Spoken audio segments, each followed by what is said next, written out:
नमस्ते बच्चों, मेरा नाम है नीतू अरोड़ा।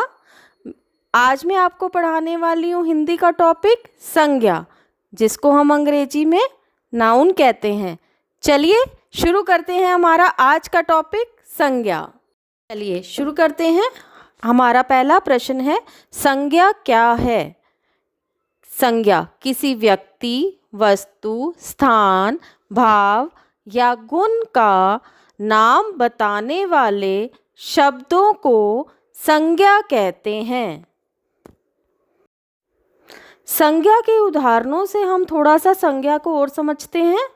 व्यक्ति: राजू, मीरा, गीता, अशोक, अकबर, आशा, अनिल, किरण, जवाहरलाल नेहरू आदि। वस्तु: गेंद, फल, साइकिल, बोतल, पेंसिल, कागज़, पुस्तक, अनार, रेडियो, किताब, संदूक आदि। प्राणी: मनुष्य, पशु, पक्षी, गाय, घोड़ा, बंदर, हाथी, बकरी आदि।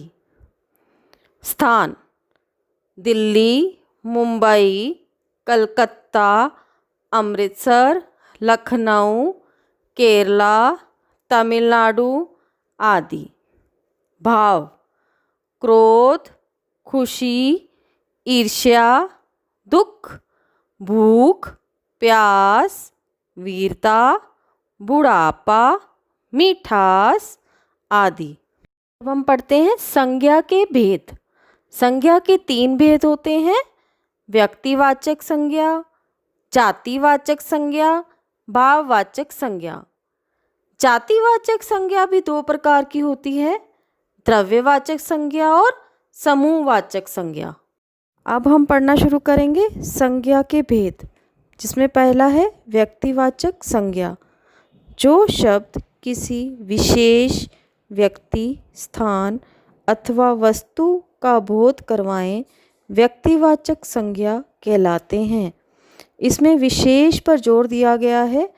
इसके कहने का मतलब ये है कि किसी विशेष व्यक्ति, स्थान अथवा वस्तु का बोध करवाने वाले शब्द व्यक्तिवाचक संज्ञा कहलाते हैं। व्यक्तिवाचक संज्ञा उदाहरण से समझेंगे। व्यक्तियों के नाम: रवीना, सुरेश, सचिन, निर्मला आदि।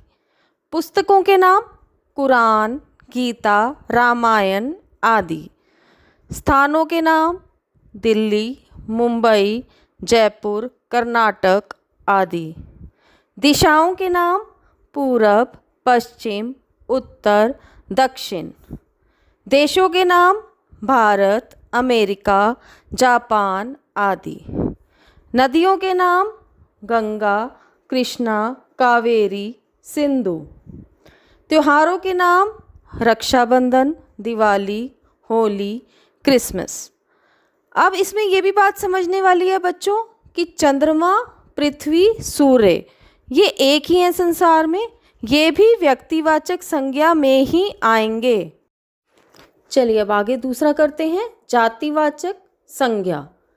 जो शब्द संपूर्ण जाति, वर्ग या समुदाय की जानकारी देते हैं, वे जातिवाचक संज्ञा कहलाते हैं। जैसे शहर, पशु, कक्षा, पेड़, फूल, सब्जी, देश आदि।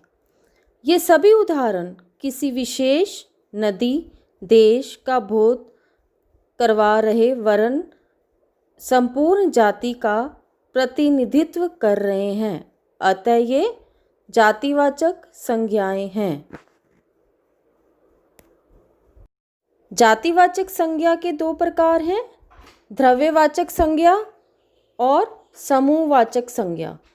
द्रव्यवाचक संज्ञा: शब्द किसी ठोस, तरल पदार्थ, धातु, अधातु या द्रव्य के बोध कराते हैं, वे द्रव्यवाचक संज्ञा कहलाते हैं। द्रव्यवाचक संज्ञाएं ढेर के रूप में नापी या तोली जाती हैं। ये अगणनीय हैं। उदाहरण: मुझे पानी पीना है। बाजार से सब्जी लेकर आओ। समूहवाचक संज्ञा, जिस संज्ञा शब्दों में किसी भी व्यक्ति या वस्तु के समूह का बोध होता है उन शब्दों को समूहवाचक संज्ञा कहते हैं। उदाहरण के लिए, क्रिकेट टीम ने वर्ल्ड कप जीता। मुझे 1 दर्जन केले खरीदने हैं। ये अब तीसरा करेंगे, भाववाचक संज्ञा।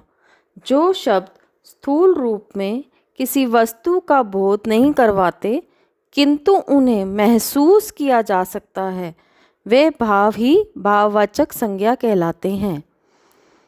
गुण, दोष, भाव, दशा, अवस्था, स्वभाव आदि का बोध कराने वाले शब्द भाववाचक संज्ञा कहलाते हैं, जैसे सत्य, घृणा, सुख, दुख आदि। चलिए कुछ उदाहरण लेते हैं सेंटेंसेस के रूप में। मेरा बचपन खेल कूद में बीता। अब इसमें जो बचपन है वो एक भाव है, अवस्था है, इसलिए वो भाववाचक संज्ञा है। राहुल और रमेश की आपस में दोस्ती है, दोस्ती भाववाचक संज्ञा है। सीता की आवाज़ में मिठास है, मिठास भाववाचक संज्ञा है। मुझे तुम पर काफ़ी गुस्सा आ रहा है, गुस्सा भाववाचक संज्ञा है। मैं तुमसे प्रेम करता हूँ, प्रेम भाववाचक संज्ञा है। अब बच्चों ध्यान देने की बात यह है कि एग्ज़ाम में आपको भाववाचक संज्ञा ये भी आ सकता है कि जातिवाचक संज्ञा से भाववाचक बनाइए, विशेषण से भाववाचक संज्ञा बनाइए, क्रिया से भाववाचक संज्ञा बनाइए। तो इसके लिए मैंने आपको कुछ उदाहरणों के साथ समझाने का प्रयत्न किया है। चलिए अब उसके पढ़ते हैं। जातिवाचक संज्ञा से भाववाचक संज्ञा कैसे बनाएंगे? मनुष्य, मनुष्यता, लड़का, लड़कपन, बच्चा, बचपन, सेवक, सेवा, मित्र, मित्रता। विशेषण से भाववाचक संज्ञा एक, एकता, वीर, वीरता, बुरा, बुराई, गरीब, गरीबी, चालाक, चालाकी। क्रिया से भाववाचक संज्ञा खोजना, खोज, जीतना, जीत, लड़ना, लड़ाई, चलना, चाल, पढ़ना, पढ़ाई। धन्यवाद आपका देखने के लिए। हमारे चैनल को सब्सक्राइब करें और इस वीडियो को शेयर करें और लाइक भी करें। और अगर आपको समझ आ गया संज्ञा तो नीचे कमेंट करें।